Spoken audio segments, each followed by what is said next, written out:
13 নম্বর বিধানসভার 42 নম্বর ওয়ার্ডের 18 নম্বর বুথে রবিবার প্রধানমন্ত্রী নরেন্দ্র মোদীর মন কি বাত অনুষ্ঠান দেখলেন উপস্থিত প্রত্যেকেই। একই সঙ্গে প্রধানমন্ত্রীর প্রতিটি শব্দ চয়ন করলেন 18 নম্বর বুথের সমস্ত কার্যকর্তা সহ উপস্থিত প্রত্যেকেই। মহতি এই উদ্যোগের আয়োজন করলেন 18 নম্বর বুথের সভাপতি রাজীব সাহা। মন কি বাত অনুষ্ঠানে এই দিন উপস্থিত ছিলেন 25 নম্বর ওয়ার্ডের কাউন্সিলর সীমা দেবনাথ, সদর ডিস্ট্রিক্ট কমিটির সরস্বতী দাস প্রমুখ। আজ আমরা 13 প্রতাপগড় 18 নং বুথে প্রত্যেক মাসের ন্যায় এবারও আমরা দেশের যশস্বী প্রধানমন্ত্রীর মন কি বাত 221তম মন কি বাত শ্রবণ করলাম বুথের সকল কার্যকর্তাদের নিয়ে।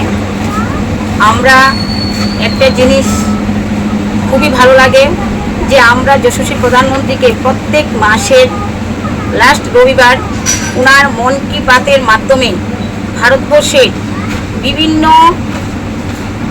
বৈজ্ঞানিক বলুন, কৃষি বলুন, শিক্ষা বলুন, স্বাস্থ্য বলুন, সর্বসময় সব কিছু আমরা মন কি বাতের মাধ্যমে জানতে পারি। ভারতবর্ষের অগ্রগতি উন্নয়ন কোথায় নিয়ে পৌঁছে যাচ্ছে আমরা যশস্বী প্রধানমন্ত্রীর মন কি বাতের মাধ্যমে আমরা এই সব জানতে পারি।